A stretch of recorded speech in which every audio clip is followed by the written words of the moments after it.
आखिर इतने बड़े साइंटिस्ट, नोटेड पर्सन को अनशन करने की ज़रूरत क्या पड़ गई थी? और वो भी उस पार्टी के साथ जो जिसका कहीं अस्तित्व नहीं है, वर्चुअल पार्टी है और जेंजी की पार्टी है। आपने, मैं जेनजी से नहीं जुड़ूंगा, लेकिन आपने जो एक सवाल किया कि वर्चुअल, आपने बिल्कुल अच्छा सवाल किया कि जो पार्टी एयरबॉर्न एजिटेशन से चालू हुआ है, हवाई चालू हुआ, एक स्लोगन आ गया चीफ जस्टिस का, कॉकरोच शब्द उनके मुंह से निकल गया, यद्यप उन्होंने थोड़े ही दिनों बाद उसको कंडम किया, और कंडम नहीं किया, उस पर उन्होंने अपोलाइज किया कि हाँ एक मिस्टेक हो गई। लेकिन एक बात को लेकर हवा में पार्टी बनी, अमेरिका में बनती है, और यहाँ आकर किस तरीके से रूट है ही नहीं, ज़मीन से उस पार्टी का कोई लेना देना नहीं। उसके जो लीडर्स हैं, जो उनसे भी मिट्टी से, भारत की मिट्टी से कोई लेना देना नहीं, और उसमें 7वें 8वें दिन ये ऐलान करते हैं कि हम उसमें अनशन करेंगे, एकाएक अनशन करने आते हैं एक मिनिस्टर के इस्तीफा के लिए।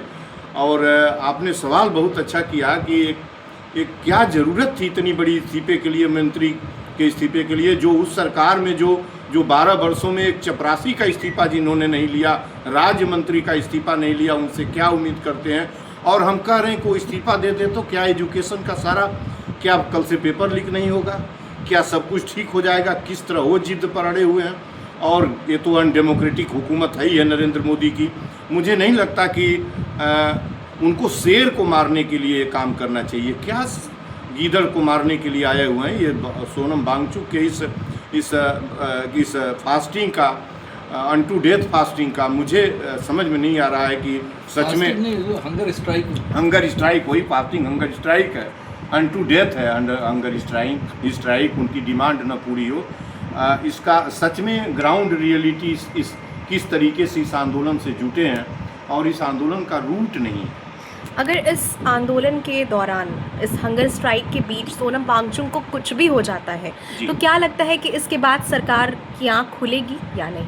उसके बाद आंख खुल के ही क्या होगी? मैं तो ये सवाल कर रहा हूँ कि उसके बाद आंख खुल, और वो इस्तीफा दे ही दें, सब इस्तीफा दे दें, उनके मरने के बाद क्या आंख? देखिए, मेरा अपना विचार है कि हर अनाज खाने वाले को, 145 करोड़ लोगों को जो अनाज खाता है, संविधान चाहता है, तिरंगा चाहता है, ह्यूमैनिटी की हिफाजत चाहता है, उस प्रत्येक व्यक्ति को आज नरेंद्र मोदी को और आरएसएस से निकले नरेंद्र मोदी इस दक्षिणपंथी हुकूमत को, जो पूरी तरीके से फासिस्ट सत्ता है, इसको कुचलना पड़ेगा, इसको रूट से गायब करना पड़ेगा। यदि हिंदुस्तान की हिफाजत चाहते हैं, अपना नेशन चाहते हैं, सलामत चाहते हैं, यूनिटी चाहते हैं, इंटीग्रिटी चाहते हैं, सॉवरेंटी चाहते हैं, कॉन्स्टिट्यूशन चाहते हैं, और जो है आप अपने तिरंगे को महफूज करना चाहते हैं, इनके हिस्से में कुछ नहीं है।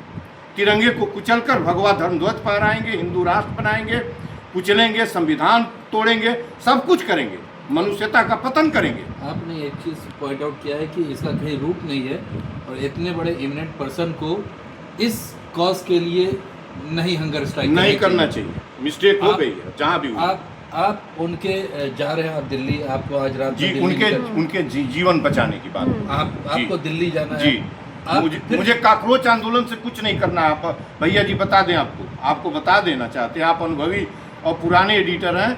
मैं काकरोच के साथ बिल्कुल नहीं, मैं ऐसे उसके जो नुमाइंदे हैं उनको मिट्टी से कोई मतलब, मिट्टी की कुछ जानकारी नहीं है। ये हवाई जो कुछ हुआ है और चलता चला जा रहा है, उसका जो दीप्ते है वो, उसके पास जो है 5 उसके स्पोक्स पर्सन है। अभी media person, important media person गए थे, उससे बात ही नहीं कर पाया हो, बात ही नहीं किया हो।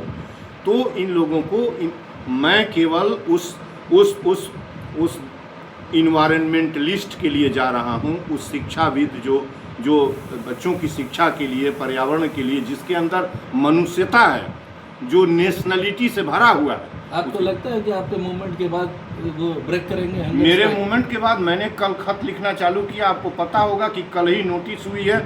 आज सुप्रीम कोर्ट, आज जो है दिल्ली हाई कोर्ट में सरकार के तुषार मेहता जाके अपना बयान रखे हैं, उनसे सवाल किया कोर्ट ने, आप पढ़े होंगे, आ गया 4 बजे की आप इनके जीवन के प्रति बयान देना पड़ा है सरकार को कि हम उनके मॉनिटरिंग कर रहे हैं, सरकारी डॉक्टर देख रहे हैं, और कोर्ट ने कहा है। और आपको और बता दें कि आज से कल तक दिस इज जस्टिफाइड कि एक आदमी हंगर स्ट्राइक में बैठा हुआ है, उसको सारी मेडिकल सुविधाएं उपलब्ध करा दी कहाँ हम justification की बात कर रहे हैं? मगर उससे जो है, जो उसके मसले हैं उससे बातचीत नहीं, बिल्कुल। This is justified. अरे भाई बिल्कुल अनजस्टिफाइड है अगर और unjustified- अनसेटिस्फैक्ट्री बात है।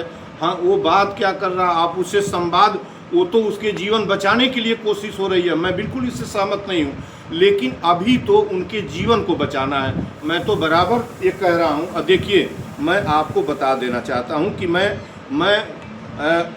ऑनरेबल प्रेसिडेंट के अतिरिक्त honourable chief justice of India और जो है उच्च न्यायालय दिल्ली, और लिखा हूँ एक लाइन कि आप माननीय स्वतः संज्ञान कब लेंगे, जब वो मर जाएंगे तब।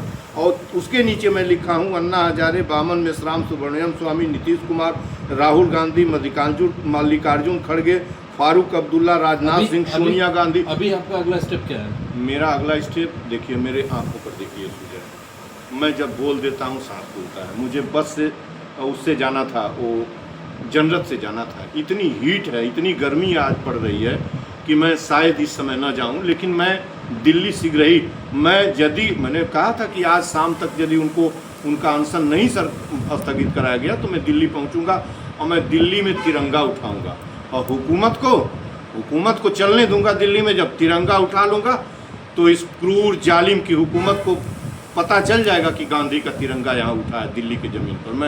मैं जब भी जाऊंगा तो तिरंगा मेरा दिल्ली के सड़क पर उतरेगा। मैं आपको मैं ऐसी हुकूमत में नहीं जिंदा रह सकता।